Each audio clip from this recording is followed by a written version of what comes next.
When it comes to completing a research board, there isn't really a right or wrong way of doing things. There are some tips and guidance I can give you though for a really effective research board. Sometimes these are called mood boards as well, but basically it's a collection of images and visual research that are going to help you with your design steps. So the more time you spend at this stage of the research tasks, the easier you're going to find it when it comes to actually designing your products. It's also going to help you design better products because you have more inspiration and more reference points to be able to refer back to and help you with your ideas. Now, technically speaking, you could complete an entire research board without doing any drawing yourself. You could just rely on printouts or cutouts from magazines, for example. But I find that by getting involved with some drawing and sketching, or even just colouring in like I'm doing here, it kind of warms me up and gets me better prepared for when it comes to actually designing more products. So it's a way of just upping your skills and improving your drawing techniques. I'm just roughly adding colour to this picture because I think as well it's going to make it for a much more impactful research board. It's going to be much more inspirational to look at than a black and white image. This doesn't have to be perfect. This isn't a final design for a product. This is just sketching and exploring colours and themes. So for my research board, I'm looking at the theme of manga. I'm really interested in manga. I have a little boy who's really interested in manga, and it seems like a good starting point. We're going to be working on this project for a little while, so I don't want to get bored of something I'm not that interested in. So it makes sense to pick a theme that is going to keep me interested for a decent amount of time.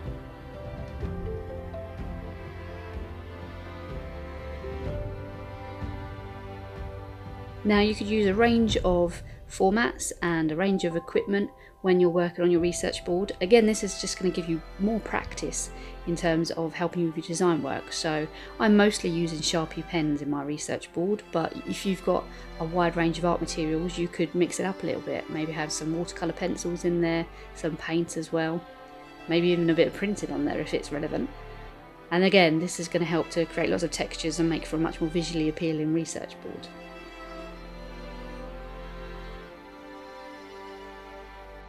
Here I'm starting to complete my own sketches based on some printouts that I've printed out.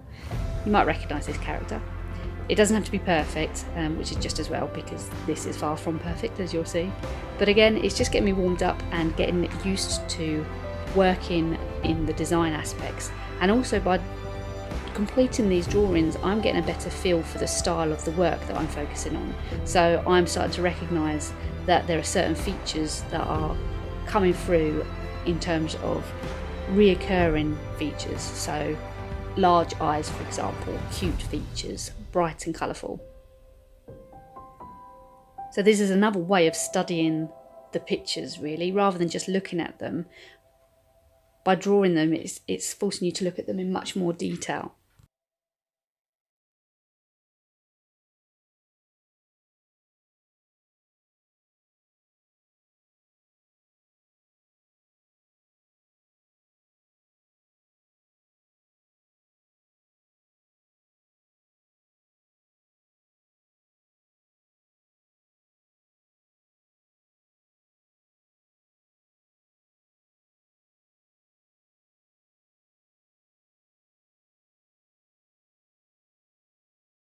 Again, here I'm just roughly adding colour.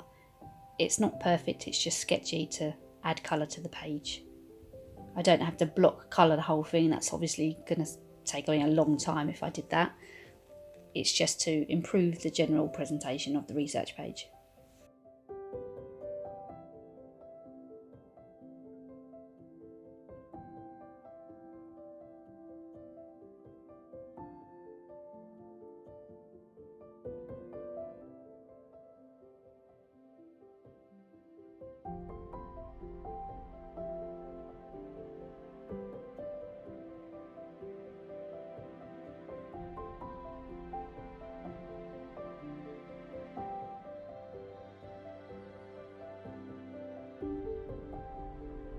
So I've pointed out that the film style that I want to explore is manga, or more specifically anime.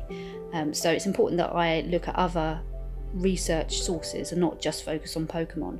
So I did some general research on manga style artwork, and that's what these printouts are. Now when you find things like this, it might be a good idea to add a little bit of annotation, kind of pointing out what it is you're noticing about this style of work. So here I am literally sketching on, or writing on top of the sketches, my thought process. So obviously she has really large big eyes, and then smaller facial features elsewhere. Generally speaking, manga characters or anime characters have very colourful, flamboyant hair as well. This isn't the same across the board. These are just general ideas and things I've noticed by doing a little bit of research on manga style. Faces tend to be very expressionistic as well, which is shown in this image. Now, like I said earlier, there's no rules with your research board, so you might want to experiment with other papers or textures as a way of layering up and adding a little bit more colour to your research board, like I've done here with brown paper. And again, where there's opportunity or spaces on my board, I'm going to add in some sketches, all relevant to what it is I'm doing. It doesn't have to have an end result, it doesn't need to be a product that I'm designing. It's again just me experimenting with and exploring the theme of manga. The more I practice, the better I'm going to get.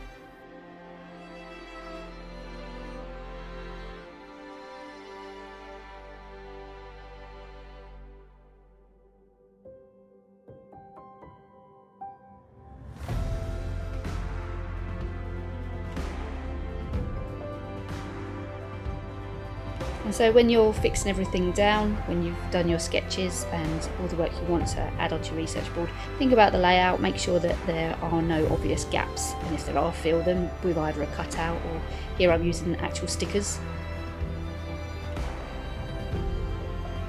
And then once you've done all this, I think it's really important to sort of self-reflect and to add any more annotation. You could add some information about the history of that particular film style, for example. And whilst presentation of our sketchbook is important, you don't have to worry too much about your handwriting on things like this, where it's just note-taking and adding annotation. But if it does bother you, you could always type it out and print it out, and then stick it on as an additional piece to your research board.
For my liking, there's just too much white space left on my research board, which is why I'm adding in more information and images or just colour. Obviously, you should spend about 2 hours on your research board. I've spent about 30 minutes on this one. So the quality and the content in your research board could be much more detailed, and hopefully you'll have very little white space in between your images. But here you can see again, I'm just adding annotation, explaining my thought process or what I found out through my research. So I've written about the history of manga and anime in general, but now I'm talking specifically about Pokemon as well, because this was my initial focus.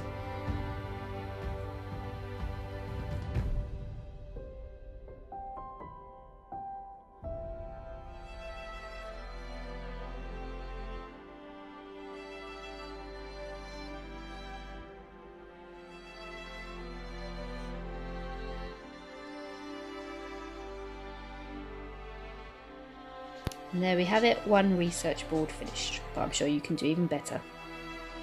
And here I'm just writing some more observations on what I see and what I know about Pokemon characters, for example. So I know that these characters are made up, they're not actual animals or existing creatures, but they do draw their inspiration from other animals, and I'm just putting those thoughts down to paper. And this is something that I might consider with my own character development later on in the project. So now you've seen what a research board looks like. I can't wait to see what you produce yourself.